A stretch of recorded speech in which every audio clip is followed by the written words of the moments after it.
In 1960, at the age of 18, George Jackson was accused of stealing $70 from a gas station in Los Angeles. Though there was evidence of his innocence, his court-appointed lawyer maintained that because Jackson had a record, 2 previous instances of petty crime, he should plead guilty in exchange for a light sentence in the county jail. He did, and received an indeterminate sentence of 1 year to life. Jackson spent the next 10 years in Soledad prison, 7.5 of them in solitary confinement. Instead of succumbing to the dehumanization of prison existence, he transformed himself into the leading theoretician of the prison movement and a brilliant writer. Solidad Brother, which contains the letters that he wrote from 1964 to 1970, is his testament. George Lester Jackson was born in Chicago, Illinois, September 23, 1941. Jackson was the second son of Lester and Georgia B. Jackson's 5 children.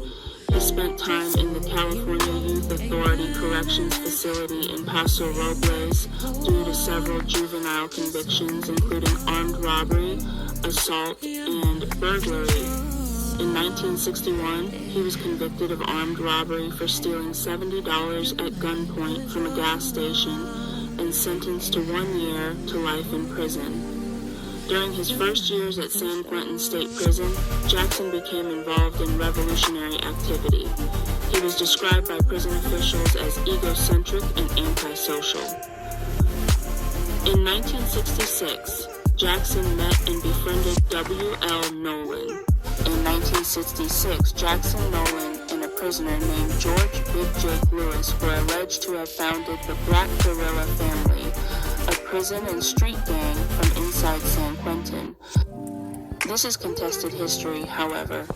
For decades, attaching Jackson's name to an active gang allowed the California Department of Corrections, CDC, to deem as contraband all material related to the Black Revolutionary. On January 13, 1970, Nolan and 2 other Black prisoners were killed by a corrections officer at Soledad Prison. 3 days after the killings were ruled justifiable homicide, a guard named John V. Mills was killed. Despite a lack of evidence, Jackson and 2 other prisoners, Fleta Drumgo and John Wesley Clichette, were charged. Together, the 3 became known as the Soledad Brothers. A conviction spelled an execution in the gas chamber at San Quentin. The state of California was trying desperately to kill its incarcerated revolutionaries. Things quickly got worse. On August 7th, George's brother, Jonathan, a 17-year-old high school student from Pasadena, took several hostages at the Marin County Courthouse, including a judge, and demanded freedom for the 3 incarcerated men. 4 people were killed in the ensuing shootout, including Jonathan and the judge. Hundreds of miles away, Angela Davis, who had been recently fired from the University of California, Los Angeles for inflammatory language, was charged in relation to the shootout because the guns used by Jonathan were registered in her name. Upon her capture, Richard Nixon congratulated the FBI for apprehending the most dangerous terrorist in the country. Davis would later be acquitted in a trial that would go down in the annals of the Black Power movement. Jackson would dedicate his first book, the collection of writings and letters titled Solidad Brother, The Prison Letters of George Jackson, to Jonathan Angela and his mother, Georgia B.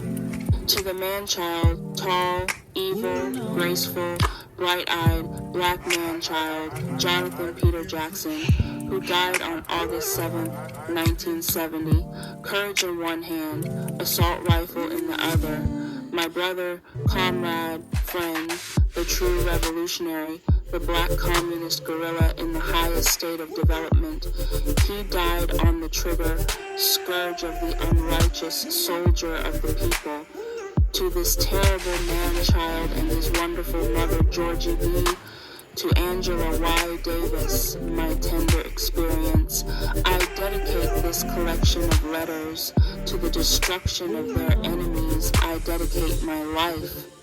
Soledad Brother sold over 400,000 copies and could be purchased at prison canteens across the country. Just over a year after Jonathan's death, George followed his brother to the grave. On August 21st, 1971, Jackson was shot and killed by guards at San Quentin during what authorities alleged was an escape attempt. Somehow, they claimed Jackson had smuggled a gun into the prison. But the story kept changing. The police couldn't get their story straight or explain how Jackson got the gun past the searches he was subjected to, or why he would try to escape moments after meeting with his lawyer. At the time of his death, Jackson had spent 11 of his 29 years and almost all of his time as an adult behind bars. I must follow my mind. There is no turning back from awareness, wrote Jackson. If I were to alter my step now, I would always hate myself. I would die as most of us blacks have died over the last few centuries. About 5 minutes after 5. And at first I didn't think it was George because it said George Johnson. So I went on with my sewing. And then about 3 or 4 minutes later, they said it was George Jackson, one of the so-called Soledad Brothers. And nobody ever bothered to call me and tell me that he was dead. And it's, well, for the past 10 or 11 years, I've expected to hear that he was dead anyway. So, although the shock was there from the radio, I still expected to hear it someday, but not from the radio. Your son died is fairly well known. Do you believe that? Do you disbelieve that? And do you have any other possibilities? What do you think? No, I don't believe that because I don't think my son was mad, and I don't think he was an idiot. And I don't think that he would do the things that they said he did. You know, these people have for years gotten away with saying anything that they want to say because they have absolute power over those men. Those men can't even sneeze unless they want them to. They can say anything that they want to say, and we have to take it. You know that. Did they let any of you go in there and find out and talk to the people what happened? You only took their word for what happened. And that's the way it's always been. What do you think happened? I think they expected me to go and sit in the corner and cry and not really look at George. But I did. I looked at him. I saw everything that happened to him. He was shot more than once. In fact, his body was mutilated. George was a fine-looking man. But you wouldn't have been able to recognize him after they got through with him. It seemed as if they just did things to him for a vengeance, you know. And then when I talked on the phone to him about it at San Quentin, they said everybody was glad he was dead. And you could tell that they were glad for what they did to his body. You are free to change whatever you hear into the lies that you see. We have no misconception about how black people are treated in the penal institutions of this country. There's a lady that sits beside me who has firsthand knowledge of the way black people are treated in the penal institutions of this country. We are informed that press coverage... I heard about George's death on the radio. I think that happened. I don't know exactly what happened, but I do know that the guards were out to get him. I know that there was one guard there that treated him very well because he told me, this man has kept me alive since they returned me to San Quentin. And unfortunately, I can't remember his name. There was supposedly a lawyer. That since we can't get justice from the state of California and we can't get justice from America in general, that we need somebody to intercede for us to see that some justice is done in this country concerning the murder of my son and the murder of so many other men in prison. And it's basically that. Mr. Jackson, say people in the world wanted to sacrificing white lives along with black lives if it achieves what they're after. In other words, no black boys can get too loud in this country. It's always silenced. The minute somebody comes forward and tries to inform the masses of people, white and black, what's going on. Because you see, most people are selfish. They don't bother to think what's happening to their fellow man. Just so long as they're surviving, they don't care what happens to the next person. But I don't say that they're cruel, but they just don't stop to think about it. Just like you people. You don't stop to think about anything but getting a story, because that's your livelihood. You don't care where I'm being repressed or murdered, because that's not really on your mind. But once you stop to think about these things, you might be impressed to the fact that, say, we're all Americans, and these things that are happening to other Americans just possibly might happen to me.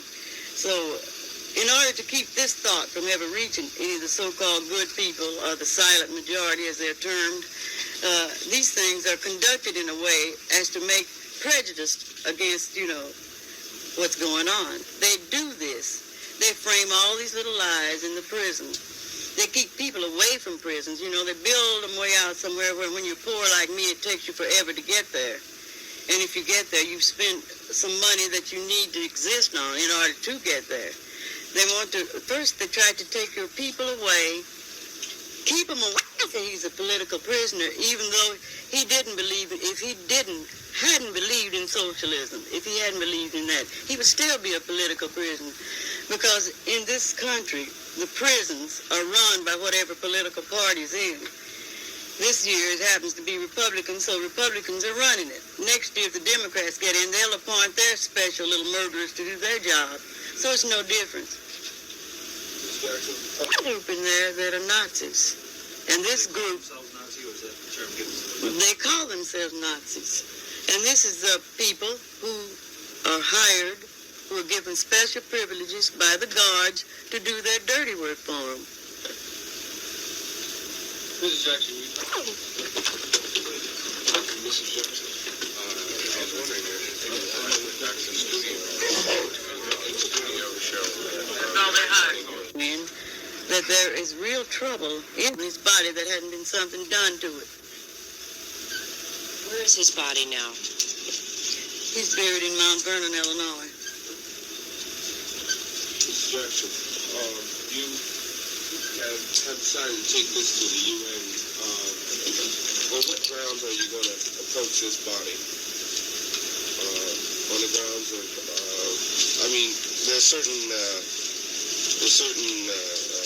things that... Change. You say that nothing's happened so far. Now we've had I Attica. think society has to change also. I think people such as you, your attitudes has to change towards people. You think because somebody's locked up in jail, they cease to be a human being. They're still human beings no matter where they are. And driving through New York is another example of inhumanity. The way people have to live, not live, exist from day in and day out. Just like dogs. This society, this country is supposed to be the greatest country in the world. How can people who say they love this country and will die for this country can walk down and look in Harlem? They can go on Fillmore. They can go in Watts and every other ghetto in the United States and watch human beings live the way they have to live and say they love their country.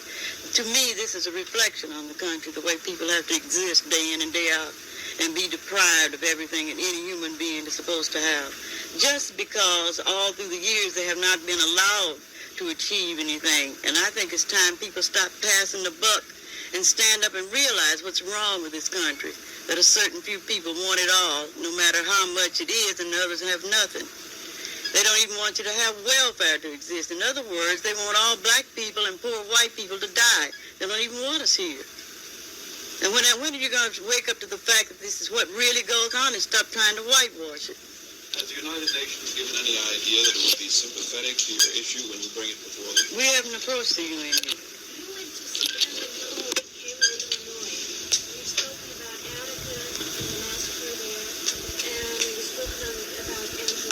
I don't think it's a black liberation struggle. I think it's every American's in this country struggle.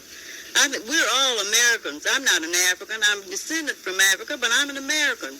Why should I be treated differently than any other American? That's what's the trouble here now. People try to make this a racial issue. It's not. It's a human issue. It's another human being mistreated by another human being. And we're all Americans. So if one American can be treated right, why can't all of us? I don't hold any animosity towards people because they're white. I hold it because they're repressors. The one that represses me is the one I don't like.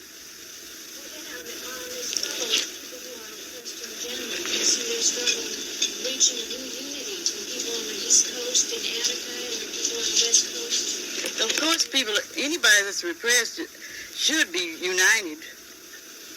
They should be, but I don't know where they are or not. Everybody takes their own little sadness and hides with it, but I'm not hiding with mine. I want the people to know that I don't like what's been done to me, and I want everybody to know it. I want everybody to know that I've been sad and crying for 10 years for nothing. Mrs. Judge, there were indications that your attitudes are something. Now than there were then. I felt like if George needed help, that this great country and this great state that we live in could help him. I went along with the state to try to help him. I had to find out for myself, just like you will have to find out for yourself, that they didn't want to help him. They wanted to kill him. They wanted to make him a bootlicking lackey like most other black people in the country. And he didn't desire to be like that. You feel that your son was railroaded into prison by society? I feel like that he didn't have a fair trial. I felt like that the lawyer stood there and sold him down the river because there was a witness said that he didn't take part in that particular thing. He didn't have anything to do with it. We had a witness, and he was white, and they wouldn't use him. Mrs. Jackson, the officials. And I took a plane and went to Oakland to try to find out what happened to my son. I called the prison, and I was told that nobody wanted to talk to me. I tried to get a hold of Warden Park, and I was also told nobody wanted to talk to me. The only way I got to talk to Warden Park is when I pretended I was a reporter from the Sun Reporter, and he came to the phone. And when I asked him what happened to my son, I said, how did he get killed? What's wrong? Can I come out and talk to you? He says, no, I don't want to talk to you, and I don't want to see you. So I kept calling, and I told him I'd be out the next morning at 9 o'clock. And I wanted somebody to tell me what happened to my son. And I went to the prison the next morning, but they wouldn't let me in, but they let reporters in. So all I know about what happened to my son is what I read in the papers. Nobody has bothered to tell me anything, not even to notify me he was dead. And this went on for 2 or 3 days. And then finally, we tried to get the coroner to get his report on what happened to George. They refused to give us that. So we haven't heard anything from any official about George's death. The only thing we know is what we read in the newspaper. And I think this is wrong. I think when somebody's killed, after all, other people are notified when their people are killed. They don't have to read about it in the newspaper or hear it on the radio. And at least he could have talked to me and told me that he died. Even if it was a lie, he could have told it to me. And I think this is wrong for him to be treated like this. And when I went to get his possessions, all they gave me, they wouldn't even give these to me. They gave them to someone else. It was a little envelope about 6 by 8. It had 3 or 4 1960 check stubs in it, his 1960 driver's license, and a little chain or something he used to wear around his neck, an old watch from 1960. Nothing from 1960 to the present time.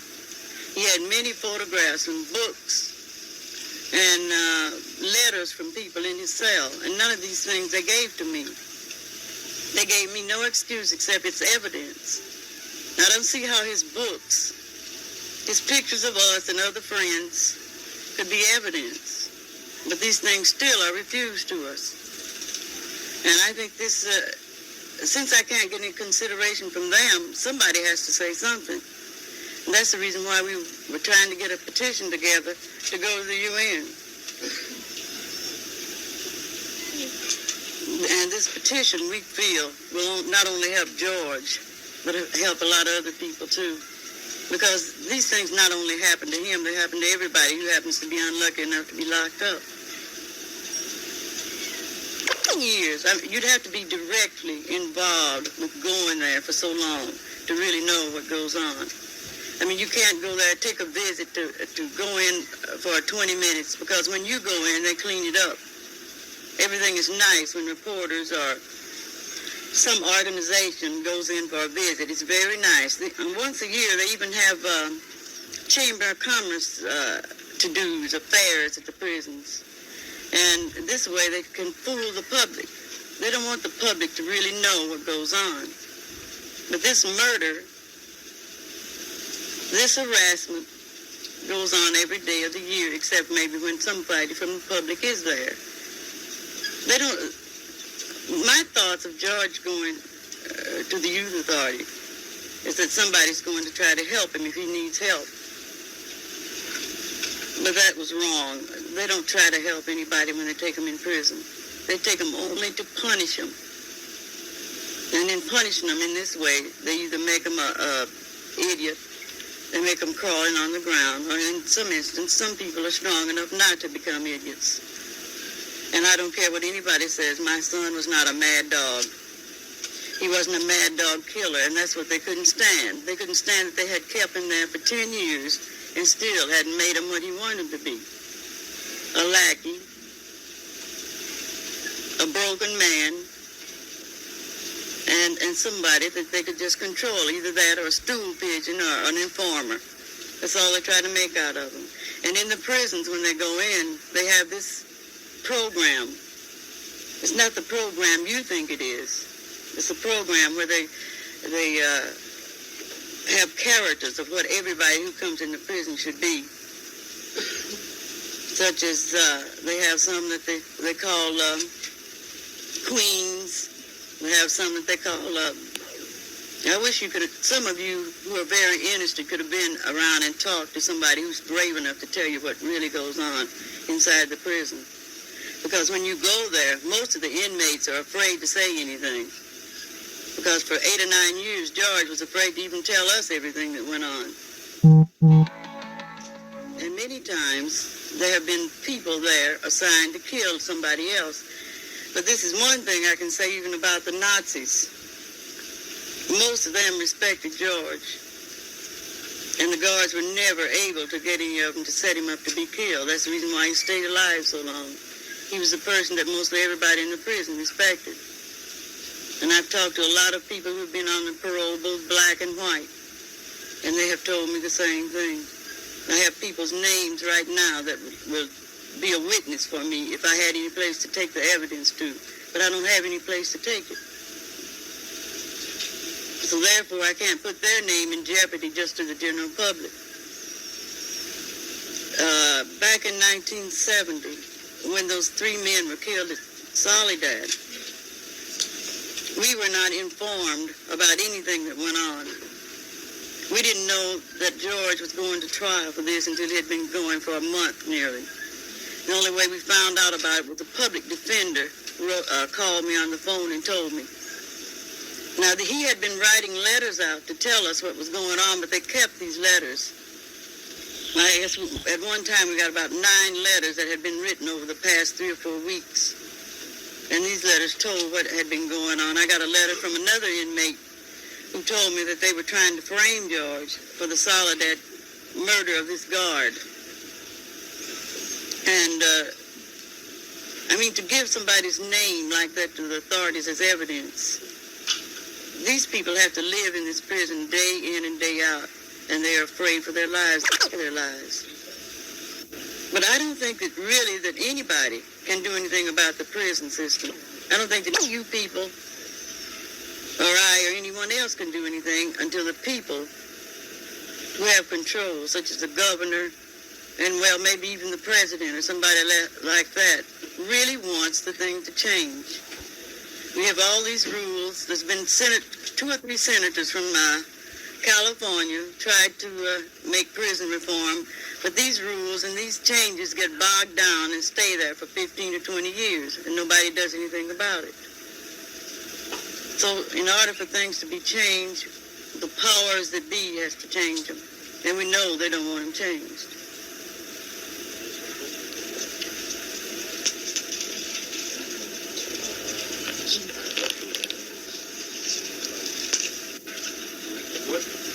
Mr. Jackson, what do you hope to Do with that petition to the UN? Well, we hope to get enough signatures to take it to the UN and convince the people. My brother, they were intended to familiarize them with the situation I was faced with here. Of course, here in prison, we see the repression, the exploitation, the victimization of lower class. 1961. Jackson was 19 years old, and he received the indeterminate sentence of 1 year to life. Well, I was incarcerated under a 1 to life. A term they called for 1 to life, where I could have done 1 year and been released. I've done 10. That's more time than anybody in the state has ever done on 1 to life. I went through all the processes. I tried to get out. I went to school, program. But now on the side, I was studying things that I felt would help the community. Those on the right saw him as the most powerful threat in the prison system. I think racism is a control device, control mechanism, create an atmosphere whereby they can control the inmates. Black is just a continuation. He was the true revolutionary, the black communist guerrilla in the highest state of development. I'd be the last one to say that Johnson had suicide in mind.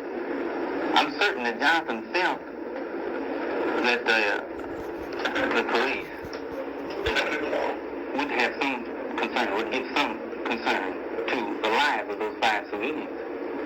I'm thinking that Johnson was trying to demonstrate to the public, to the people, just how he felt that these problems should be solved.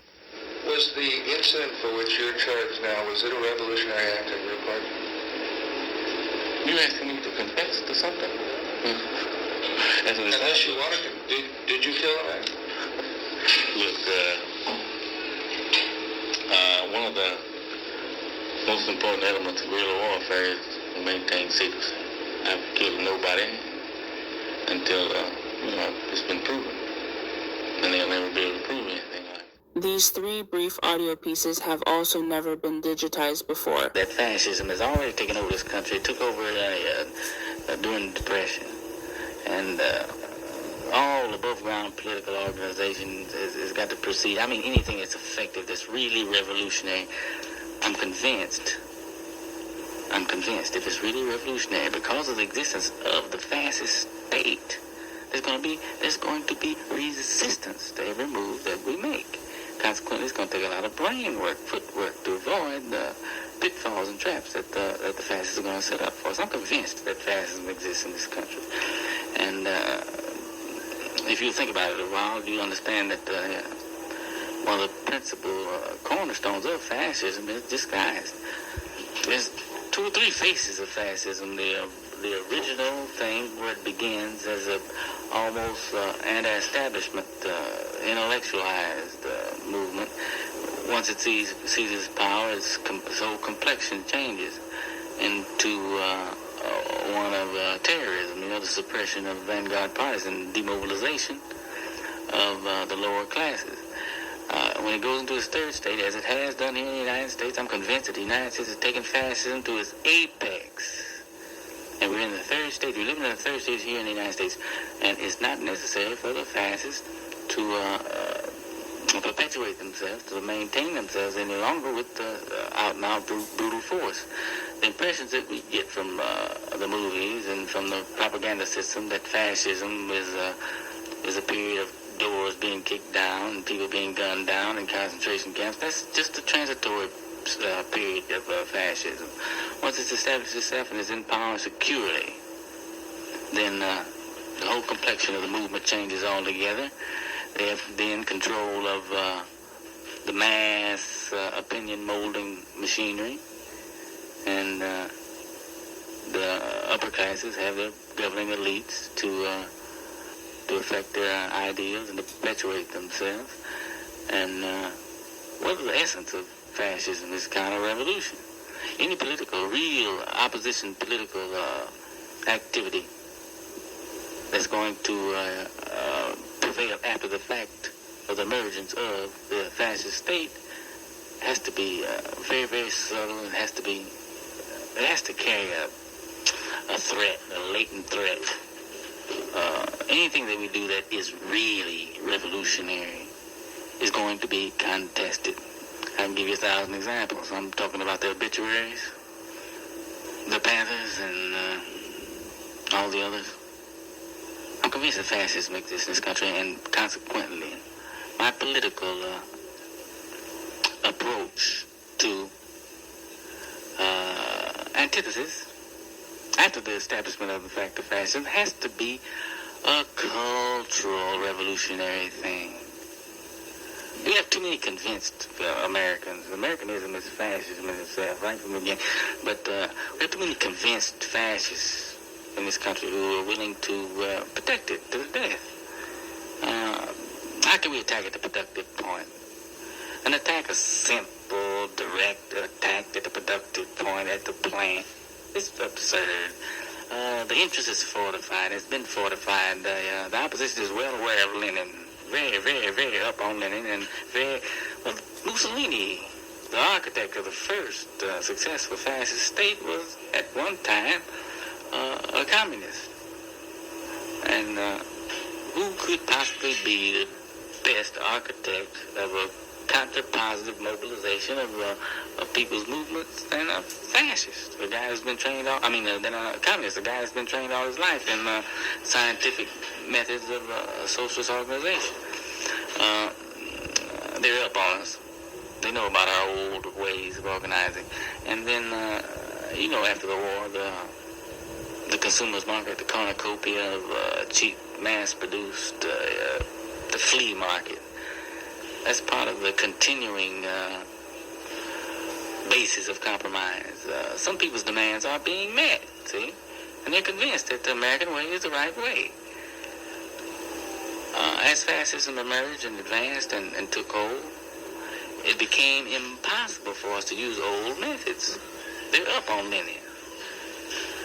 I'm convinced that from here, where we stand right now, the only way to advance revolutionary consciousness is to reestablish the feeling of community, reestablish our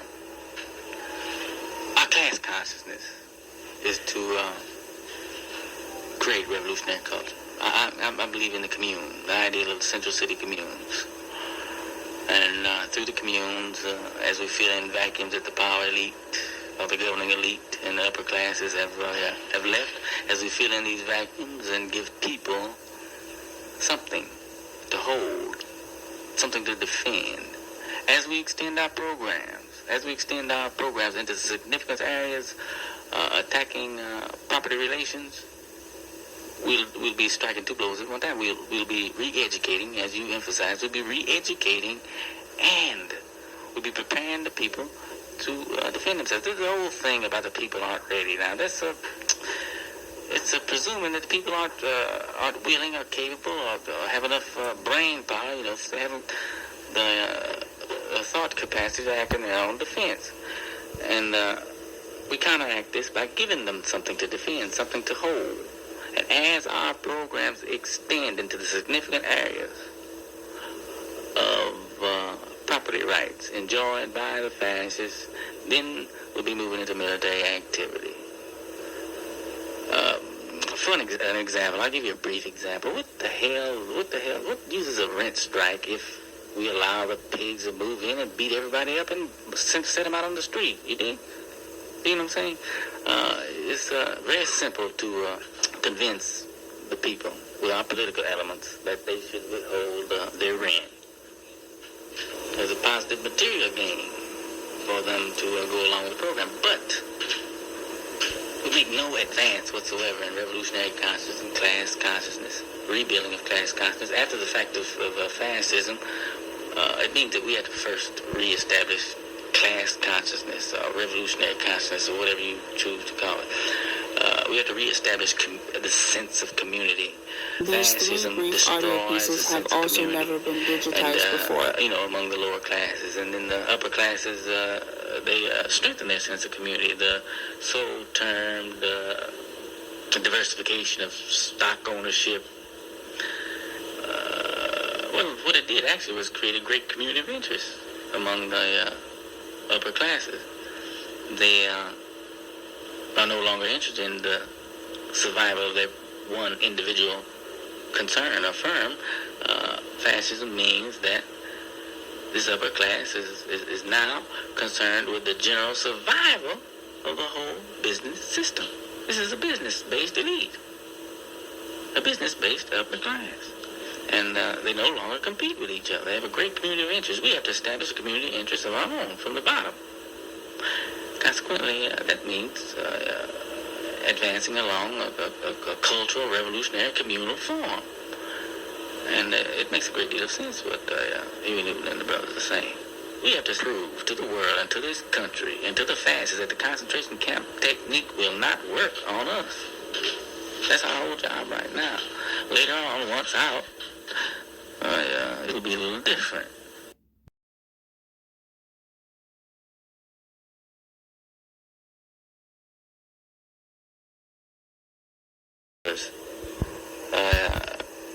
Get this clear. The term Solidad Brother doesn't apply to us three only. You understand? It applies to all those brothers down in Solidad who've been making moves and who are working on the idea that concentration camps won't work on black folks and oppressed people here in the United States. That we're just not going for it. We're together. We're all together. All our cases together. And when you say Solidad Brother, you have pictures on the wall of not just the three original Solidad Brothers, but all others who've fallen in line. You understand? And it should be worked from there. Solidad Brother means all those there in Solidad who participate and who are trying to break down that thing there. Pursue our present goal, the proof that it won't work on us. In the future, when I get out, we go to a new level. That means liberation of political prisoners. Long live the guerrilla. We are not acting individually inside the prisons here. We're all together. And we have perfect discipline, and we have rank and file. The rank and file is necessary. You'll never get anywhere without it.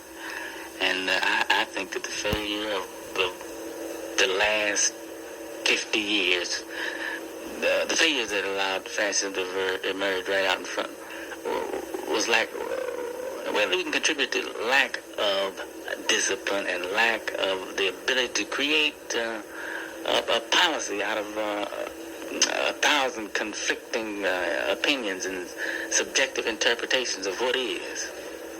We have to have the chairman. We have to have the central figure who's capable of seeing the real, or distinguishing the real from the apparent. This extraordinary video is from a 16mm film work print made in 1971-1972 and includes interviews with George Jackson, Georgia Jackson, George and Jonathan Jackson's mother, and Angela Davis, while she was still in the Marin County Courthouse jail before her acquittal. We have not been able to identify the other prisoners. As you will see, the film has no titles or other credits. The discovery of such amazing, previously unknown historic materials always leaves us thrilled and in awe, deepening our understanding of those times and affirming the mission of the Freedom Archives. San Quentin Prison, California, 3 weeks after the bloodiest event in its history.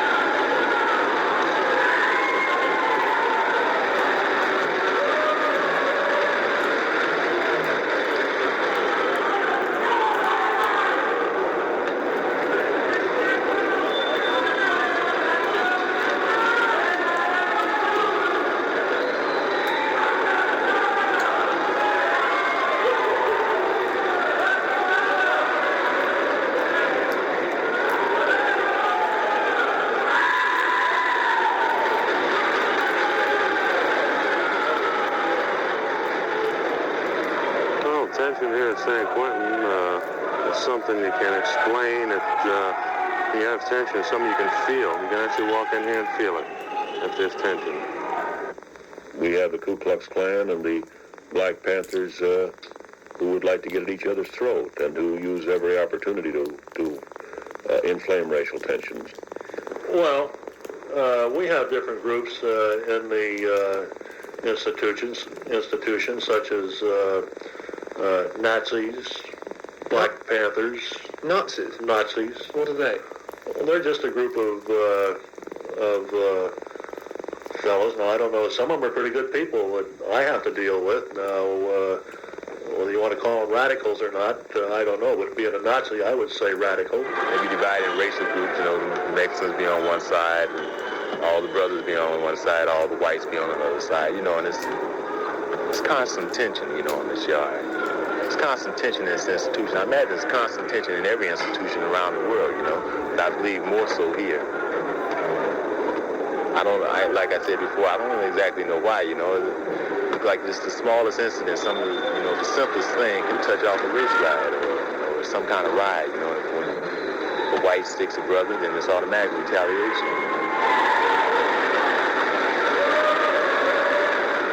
Violence is no stranger to prison life. Prisoners live on top of each other 24 hours a day. There's no ghetto, all-white suburb for them to go home to. The authorities accept this state of undeclared war. Some guards actively encourage it. If one inmate is attacking another, at least the guard isn't getting hurt. What was new and alarming was that inmates should suddenly turn their violence against their keepers. Since March, we've been having problems racial-wise. It was blacks against whites and vice versa. Now it's almost seems like everybody's against what they call the greenies, which means the officers in green uniforms. So we're always looking out behind our back all the time. Last week, 3,000 miles away at Attica prison in New York, prisoners turned on the guards, took them hostage, and demanded an improvement in prison conditions.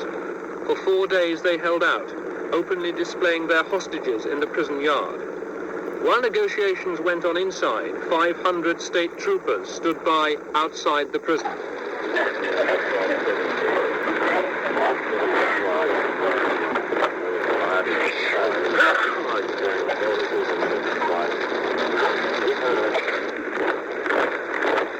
When negotiations broke down, the troops went in.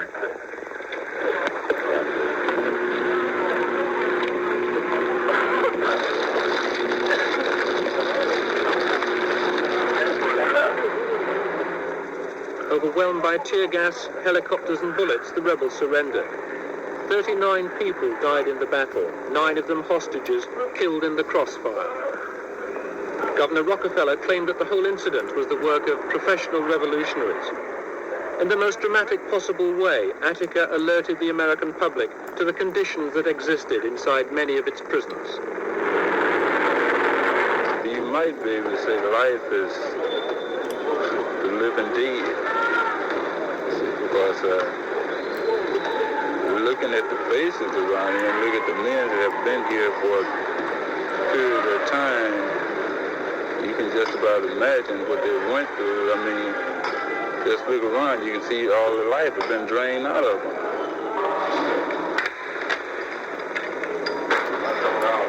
Tension had been mounting here at San Quentin prison for several months. With encouragement from black militants and radical lawyers outside, more and more black inmates were becoming politicized and organized inside the prison walls. These activities culminated in an event which, in the long term, may be judged more important than Attica, simply because of the death of one man. Here, on Saturday, August the 21st, 3 white guards and 2 white trustee prisoners were murdered, and 1 black prisoner, George Jackson, was shot in circumstances which are, to say the least, mysterious.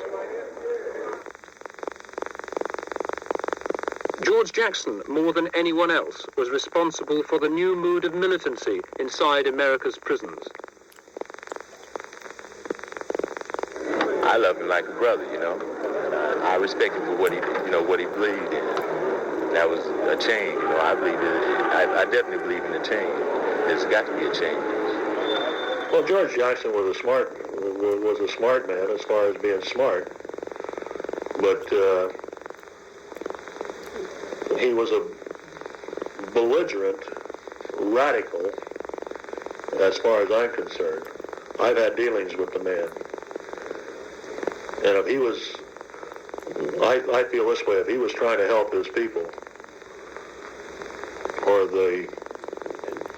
let me try and think of how to put this. If he was trying to help his people, the people that, the black people that are straight people and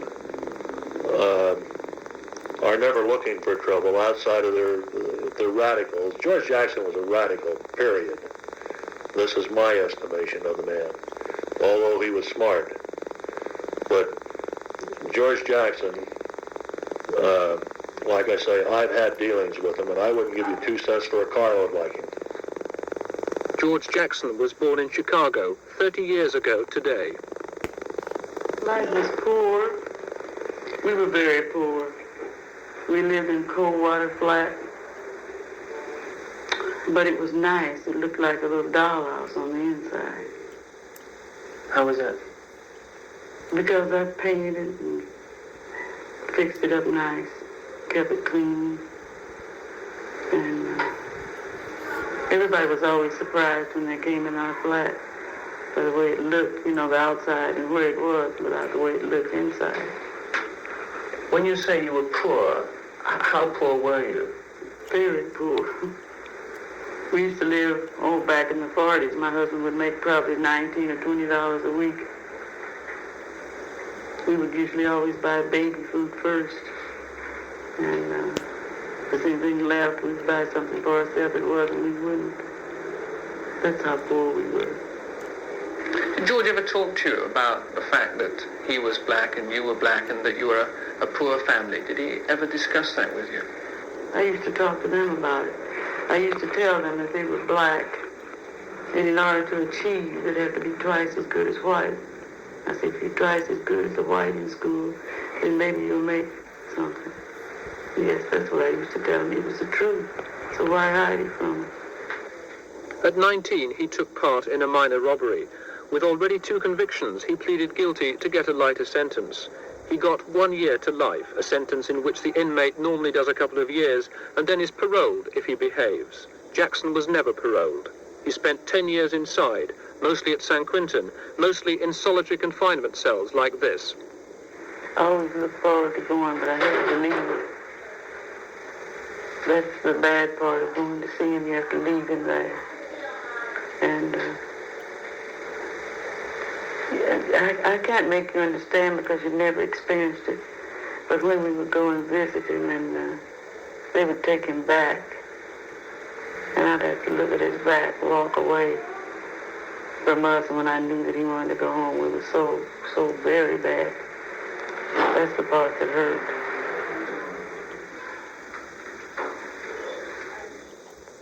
For 10 years, Jackson read and wrote constantly. Prison was his school. His letters were collected and published in a book. For him, the oppression and humiliation, the frustration and the violence of the prison system were but a reflection of what it was like to be a black man outside in American society. Prison made George Jackson a revolutionary. Violence he saw as the only instrument of change. Overnight, his letters made him an idol of the left and a respected literary figure.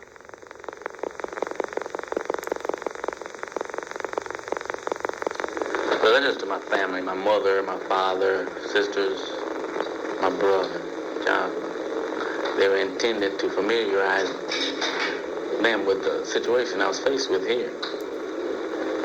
Of course, here in prison, we see the repression, the exploitation, the victimization of lower class people.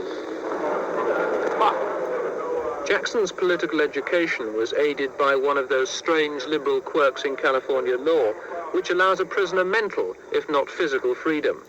Any book, revolutionary or otherwise, that the prisoner requires, the prison authorities are bound to let him have. Isn't one of the ironies that you can lock someone up for a long period of time and yet give him access to any revolutionary material he requires? Thereby, don't you create a revolutionary? If we put a man in a cell, and by his nature of his acting out, we are required to keep him in his cell, then we feed him all the revolutionary works, and George Jackson had, I guess, 100 or more revolutionary works. Of course, it gives him nothing else to think about. He's not concerned about bettering himself. He's only looking forward to the day when he can get out and become a true revolutionary.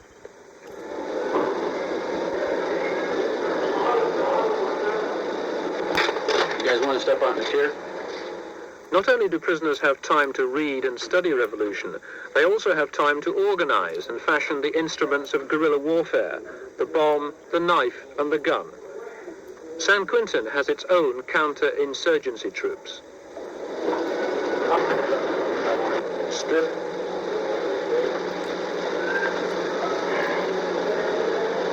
Take your pants off.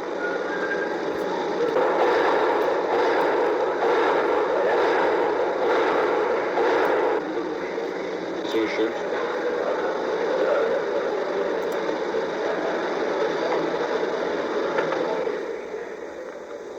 These are the kind of weapons they're looking for: zip guns, knuckle dusters, knives and hatchets. They may be crude, but they kill.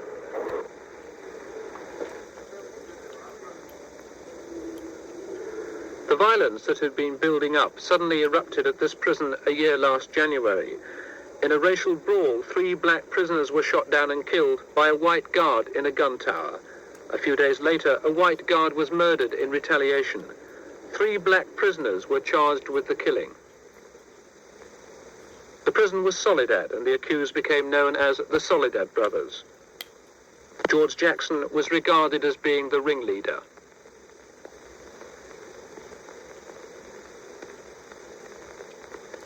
Was the incident for which you're charged now, was it a revolutionary act on your part? You asking me to confess to something? Unless you wanted to. Did you kill a man? Look,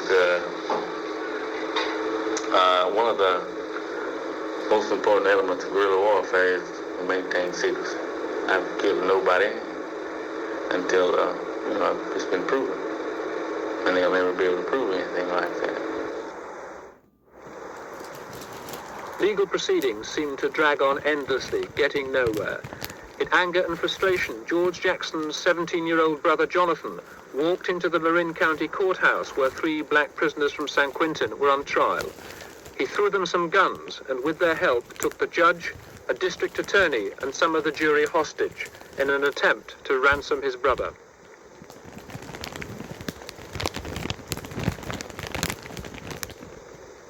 In the shootout with the police that followed, the judge, 2 black prisoners, and Jonathan Jackson were killed. Why did Jonathan do what he did? I think he did it for love. The love of his brother, and also love of his country. I think he probably, I try not to analyze him, because there's nobody knows what he was thinking except Jonathan.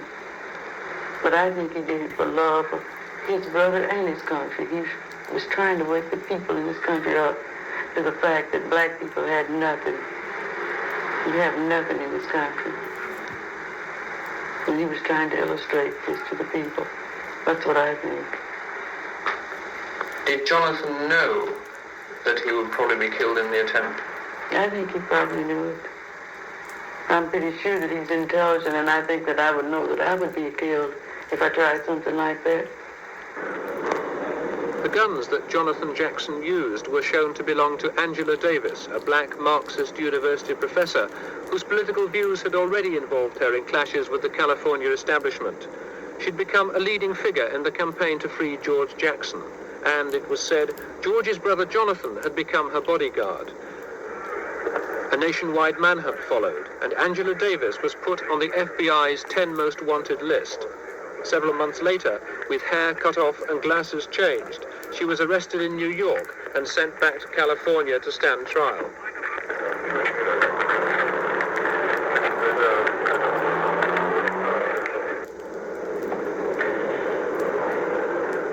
Trial proceedings started at the Marin County Courthouse, where the shooting had taken place. Angela Davis was very close to George Jackson. They were more than just revolutionary comrades. Some of the most intimate letters in Jackson's book had been addressed to her.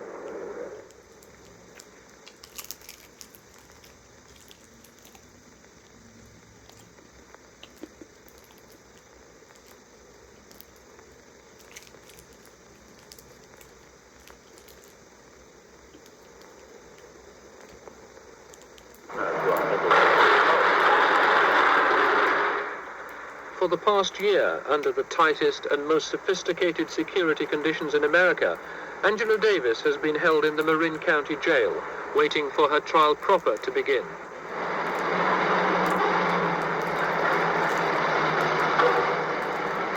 She had not been allowed to give any television interviews.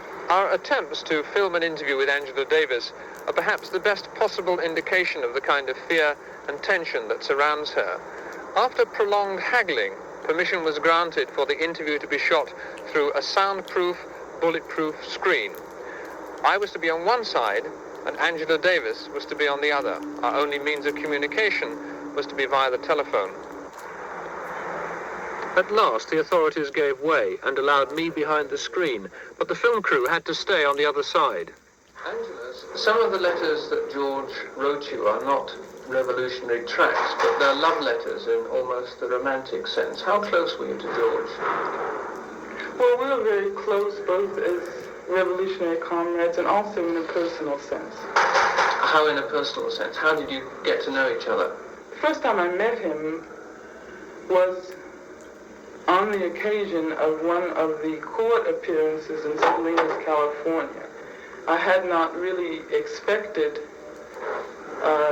the scene that confronted me when I walked into that courtroom and sat down and saw coming into the courtroom 3 black men who were chained and shackled. I had never seen black men before with chains all over their bodies. It was certainly reminiscent of slavery. And in spite of the fact that they were completely suppressed in a physical sense, you could see from the attitude and their demeanor when they entered the courtroom that they were not for a moment going to resign themselves to that situation, that they had a very profound fighting spirit, and it was that which really affected me very strongly. Can you understand what life was like for George Jackson in prison, now that you yourself have spent almost a year in prison yourself? It's very difficult to understand, I think, for anyone who hasn't experienced what George experienced personally. I know that, although I am in jail myself, certainly it is not identical to the type of experience that George had. 7 years in solitary confinement for a long time. Did not have access to the kinds of books that he wanted to continue his development. He did not have access to people on the outside because the only individuals permitted to visit him were his family. And then also the fact that precisely because George refused to be the type of person that the prison system is designed to create, he experienced a surplus repression. He experienced a repression that was much, much more intense than anything I think I have individually gone through.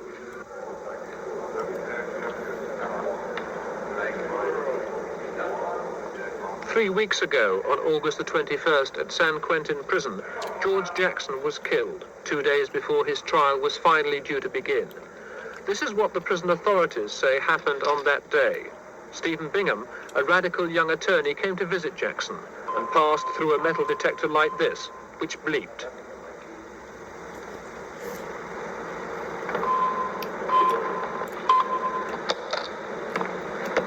His briefcase was searched.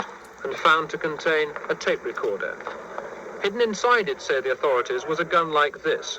Bingham was also alleged to have smuggled in an afro wig, under which Jackson was to hide the gun to get it back to his cell.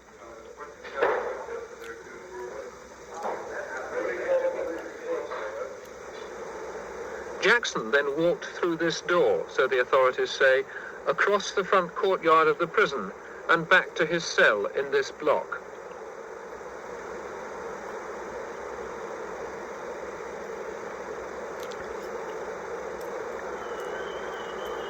Exactly what happened inside that block in the next 20 minutes, only a few people know, and most of them are dead. What we do know is that 25 prisoners were released. Then 3 white guards and 2 white inmates were killed. 2 of them had bullet wounds. All of them had their throats cut, with a razor blade embedded in a toothbrush. The alarm was sounded. Jackson ran out of the block and back across the courtyard, gun in hand. The authorities say he was shot twice, in the legs and through the head. He fell here and died, making for this wall 50 yards away and 25 feet high. That's the official version of Jackson's death. It raises several questions. I saw Jackson's body shortly after the shooting. I saw more wounds than the 2 that the authorities had stated. This week, the pathologist finally published his report. Jackson, he said, was shot in the back. The bullet traveled upwards and out through the top of his head. This conflicts with the authorities' story. But yesterday, San Quentin still maintained that Jackson was shot from above, from a gun tower. Who killed George Jackson? I don't know. I don't know by name, and I wouldn't tell you if I did, because this would be a matter, again, that goes before the courts. But he was killed by rifle fire from one of our arm posts, and if I were to anticipate your next question as to why was he killed, any man with a pistol in his hand running for the wall at this institution, if he was not shot at and either harmed or killed, the officer in the tower would be not doing his duty. That's exactly what he is there for. I raised my children to love people. I raised them to mingle in American society, but American society didn't want them. Do you think that George's death was inevitable, given the kind of things he was saying and writing? They couldn't let him live. It wouldn't be anywhere possible for them to let him live. He's a black man. They're afraid that people will begin to listen, and they had. People all over the world had begun to listen to George, and I certainly know the people in this country had. That's the reason why they framed him to be murdered the way he was, to try to discredit everything that he had said, to try to paint him as an insane maniac, an animal. That was the reason for it. Could he be violent? Only if people were violent to him. I can be violent also, and I imagine so can you. You see, that's the whole story of America. They take their violence and turn it back around on somebody else. I don't have to talk about American violence. You can look all over the world and see American soldiers everywhere fighting in other people's countries and killing them. So if I were running the country in America, I wouldn't open my mouth about violence. As many people as they've murdered in Vietnam in the past 10 years, and they're going to talk about violence. As many black people that get killed every day in this country and nobody knows or cares, and they're going to tell me about violence. How they wiped out a whole nation of Indians, and they're going to say something to me about violence. I don't want to hear it. I'm a black person. What were Jackson's aims? Well, I think Jackson's aims have been clearly stated. He wants to become part of the revolution that overthrows society as it's today constituted. The establishment in this country, and of course, as part of a worldwide movement. I don't think any question that he was dedicated to violence. His writings clearly state that he's dedicated to violence. That he didn't intend to ever get paroled from the California prison system. He intended to escape from the California prison system. Was he violent? Committed to struggle for the liberation of my people, and George Jackson is a black man, committed to the struggle for the liberation of his people also. Do revolutionaries like yourself and George Jackson have to die. I mean, this is something that we realize as black people.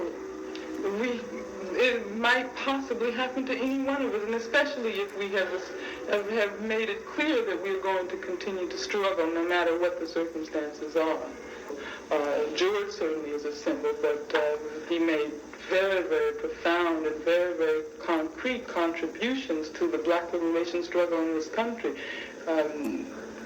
Thousands, millions, perhaps, of people who have read his book have seen articulated in this book the frustrations and the desires that black people have had for hundreds of years in this country. So in that sense, he is not just a martyr.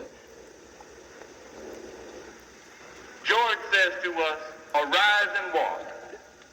Silver and gold have I none, but I give you what I have. In the name of Jesus of Nazareth, I say, rise up and walk. In the name of Denmark Vesey of Charleston, South Carolina, I say, rise up and walk. In the name of the Reverend Nat Turner of Southampton County, Virginia, I say, rise up and walk. In the name of Frederick Douglass, in the name of W.B. Du Bois, I say, rise up and walk. In the name of my brother, Jonathan Jackson, in the name of James McLean, in the name of William Christmas, in the name of Angela Davis, and in the name of George Jackson, I say, rise up and walk. See, that's the whole story of America. They take their violence and turn it back around on somebody else. I don't have to talk about American violence. You can look all over the world and see American soldiers everywhere fighting in other people's countries and killing them. So if I were running the country in America, I wouldn't open my mouth about violence. As many people as they've murdered in Vietnam in the past 10 years, and they're going to talk about violence. As many black people get killed every day in this country and nobody knows or cares, and you tell me about violence, how they wiped out a whole nation of Indians, and then you say something to me about violence, I don't want to hear it. Georgia Jackson from this film following the assassination of her son at San Quentin. The verdict in the 16-month trial of the San Quentin Six, hailed by many as a victory for the defense, 40 acquittals out of 46 conspiracy, murder, and assault charges, has effectively closed the book on the controversial events surrounding the death of prison activist George Jackson in a bloody prison uprising on August 21st, 1971. After 24 days of sequestered deliberation, the exhausted jury delivered a verdict implicitly rejecting the state's all-important conspiracy charge against 5 of the 6 defendants, but in finding defendant Johnny Larry Spain guilty of conspiracy and 2 counts of murder, the jurors nonetheless upheld the cornerstone of the state's conspiracy theory, that Jackson conspired with radical attorney Stephen Bingham to escape. That finding, according to attorneys and observers who have followed the case from the beginning, forecloses any likelihood of an independent investigation into an alleged counter-conspiracy on the part of prison guards and law enforcement authorities to assassinate George Jackson, the theory on which the defense had staked its case. The result is that the nagging questions and doubts which have marked the case since August 1971 may never be resolved. In that sense, the verdict was a frustrating blow to the defense, which had hoped to open up the case in a wide-ranging legislative investigation with power to subpoena police records and interview witnesses not included in the trial. The defense had contended that Jackson's death was the result of a plot by the California Department of Corrections, the Criminal Conspiracy Section of the Los Angeles Police Department, LAPD, and prison guards to assassinate Jackson, who was viewed as a charismatic prison revolutionary with a national constituency. That theory was based on testimony by Louis Tackwood, a former LAPD agent who said he had participated in a plot to set up an escape attempt in which Jackson would be shot. While Tackwood's testimony contained inconsistencies which were used by the prosecution to discredit him, at least some jurors were convinced that a plot involving law enforcement authorities did exist. But without solid corroborating evidence, and with Tackwood's lack of credibility, the defense failed to convince the jury that its theory held the only possible explanation for the abortive escape attempt and the deaths of Jackson, 3 guards, and 2 other inmates. Instead, the jury seemed to view the violence of August 21 as the product of years of tension and hostility between guards and convicts, which finally exploded behind prison walls. This single conspiracy conviction saved the day for the prosecution by upholding the official version of Jackson's death, that he died as a result of a prison-hatched escape attempt. The state's conspiracy dragnet, weakened by the confusion of 46 separate charges, missing evidence, and suspect testimony by some guards, failed to ensnarl the other 5 defendants. For them, the verdicts came down to the credibility of each individual defendant versus his accusers. On those grounds, Willie Tate, Fleta Drumgo, and Louis Talamantes were completely acquitted, while Pinnell and David Johnson were convicted on assault charges. As defense attorney Ernest Graves put it after the verdict, "We may have won the game on points, but the state won the ballpark."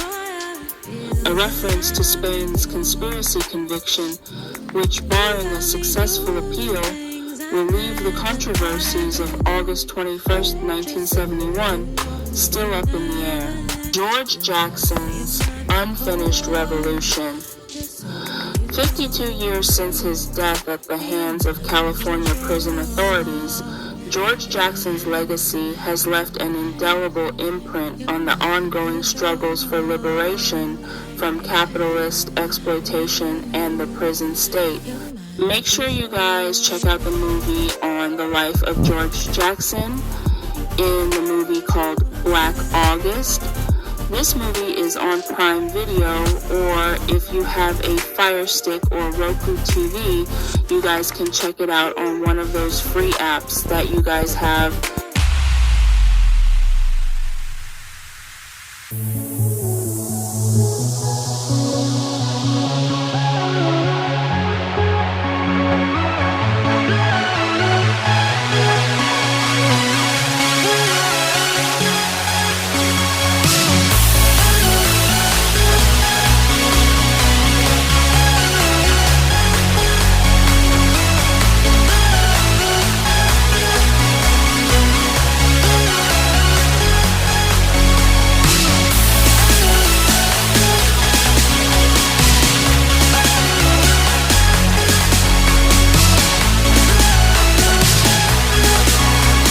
Don't forget to subscribe, hit the button where the subscribe button is, and hit all to be updated on all of my videos.